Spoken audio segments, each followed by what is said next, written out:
Hey everyone and welcome to my YouTube channel. And आज के इस एपिसोड में हम डिस्कस करने वाले हैं about the topic of the French revolution. लेकिन आगे बढ़ने से पहले मैं स्पेसिफाई करना चाहूँगा कि ये वीडियो कंप्लीट एक्सप्लेनेशन नहीं है और द होल फ्रेंच रेवोल्यूशन, बस एक छोटा सा एपिसोड है, एपिसोड 1, जहाँ पर हम बात करने वाले हैं अपने पहले टॉपिक के बारे में, जो है the old regime and the economic hardships of the late French society. So friends, आगे बढ़ने से पहले मैं आप सबके सामने एक इमेज को रखना चाहूँगा एंड इसके बारे में एक बहुत ही बेसिक सा क्वेश्चन पूछूंगा कि what do you understand by this image. अगर आप मुझसे मेरा ओपिनियन पूछेंगे तो अकॉर्डिंग टू मी ये इमेज एक परफेक्ट एक्सप्लेनेशन है अबाउट ऑपरेशन। जैसा कि आप देख सकते हैं इस इमेज में फ्रेंड्स, एक बहुत ही वीक एंड पुअर पर्सन है जिसके ऊपर कुछ स्ट्रॉन्ग पीपल का रूल है। ये इमेज परफेक्टली डिस्क्राइब करता है to the late French society, जिसे हम ओल्ड regime भी कहते हैं। जो पहले ही की फ्रेंच सोसाइटी थी उसे हम ओल्ड regime कहेंगे एंड अब हम उसके बारे में डिटेल में बात करेंगे। तो जो ये फ्रेंच सोसाइटी थी वो बहुत ही सिमिलर था to the Indian society, the varna system, the caste system of the Indians, जो कि है ब्राह्मण, क्षत्रियाज, वैश्याज एंड शूद्राज।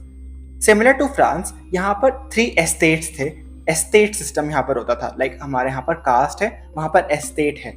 एस्टेट 1 था हमारा क्लर्जी, सेकेंड एस्टेट था नोबिलिटी एंड थर्ड एस्टेट था द वर्किंग क्लास।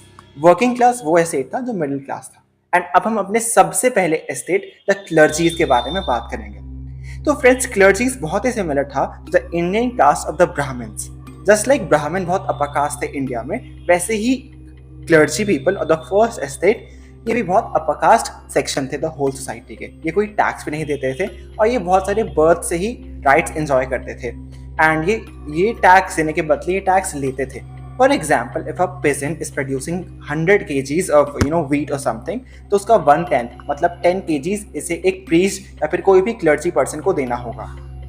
ये वो लोग थे जो बहुत ही रिलीजियस एक्टिविटीज में इन्वॉल्व रहते थे, लाइक प्रीस्ट और जो चर्चेस के फादर हुआ करते थे वो सब। तो अब हम बात करेंगे अपने सेकंड एस्टेट के बारे में, जो है नोबिलिटी।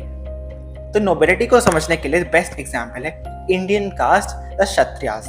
जस्ट लाइक क्षत्रियास पे किंग्स एंड क्वींस थे, वैसे ही यहाँ पर भी जो वॉरियर्स थे, लाइक किंग्स, क्वींस और द वॉरियर्स, सोल्जर्स एक्सेट्रा, वो सब आते थे नोबिलिटी सेक्शन में। ये लोग भी कोई टैक्स नहीं दिया करते थे एंड इनके पास भी बहुत से बर्थ से ही प्रिविलेजेस थे। एंड अब हम बात करेंगे अपने most important estate, the third estate of the French society.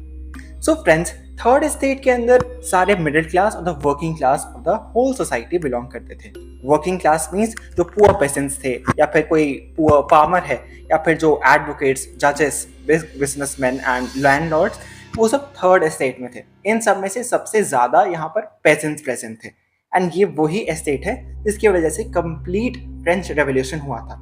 ये बहुत ही एजुकेटेड भी थे, साथ साथ बहुत ही पुअर थे एंड सिर्फ यही लोग ओवरऑल तीनों एस्टेट्स में से सिर्फ यही टैक्सेस दिया करते थे। सो फ्रेंड्स, आगे बढ़ने से पहले मैं आपसे क्वेश्चन पूछूंगा कि ये सब लोग ऐसे डिवाइडेड क्यों थे, इसका मेन रीजन क्या था। तो इसका मेन रीजन है एक आइडियोलॉजी। उस टाइम के जो लोग हुआ करते थे फ्रांस में, वो ये बिलीव करते थे कि गॉड ने उन्हें ऐसा ही बनाकर भेजा है। मतलब जो फर्स्ट एस्टेट है, उन्हें गॉड ने ये कहा है कि वो प्रीस्टली वर्क करें एंड उनकी सब रिस्पेक्ट करें। वैसे ही सिमिलर टू दिस, जो सेकंड एस्टेट है द बॉर्डर क्लास और द नोबिलिटी, वो वॉरियर्स का काम करें एंड जो थर्ड एस्टेट, उन्हें गॉड ने वही ड्यूटीज असाइन करी है कि रिस्पेक्ट अदर्स एंड पे टैक्सेस। तो इसका सिंपल मीनिंग था एक आइडियोलॉजी बिलीफ। तो फ्रेंड्स, अब हम बात करेंगे अबाउट द फ्रेंच मोनार्की, जो फ्रांस में उस टाइम पर रूल करती थी। तो फ्रांस में उस टाइम पर द बर्बन फैमिली का रूल हुआ करता था, जिसके किंग थे लुई 16 एंड क्वीन थी उनकी वाइफ मैरी एंटोइनेट। तो अब हम बात करेंगे हमारे part 2 of the whole video, that is the economic hardships. तो जो फ्रांस की इकोनॉमी थी उसे बहुत ही हार्डशिप्स एंड प्रॉब्लम्स के गो थ्रू होना पड़ा था। तो अब हम उन सारे रीजंस के बारे में बात करेंगे जो कि ये रिस्पॉन्सिबल थे इन हार्डशिप्स में। तो पहला रीजन है इन सब में से द पैलेस ऑफ वर्साइल्स के मेंटेनेंस। वर्साइल्स का पैलेस एक बहुत ही ब्यूटीफुल एंड लग्जरियस पैलेस है, जिसके मेंटेनेंस में बहुत सारा एक्सपेंडिचर हुआ करता था, जिसकी वजह से फ्रांस की इकोनॉमी की हालत बहुत खराब थी। सेकंड है वॉर्स। एज वी नो कि फ्रांस एक सुपर पावर कंट्री थी उस टाइम पर, तो फ्रांस बहुत सारी वॉर्स में लगे रहता था, जिसका खर्चा फ्रांस की इकोनॉमी को उठाना अब मुश्किल पड़ रहा था, बिकॉज फ्रांस हर कुछ सालों में, हर कुछ दिनों में एक नई वॉर में इन्वॉल्व रहता था। थर्ड मेजर रीजन है, जो one of the most important है, फ्रांस का यूएसए की हेल्प करना अगेंस्ट ब्रिटेन।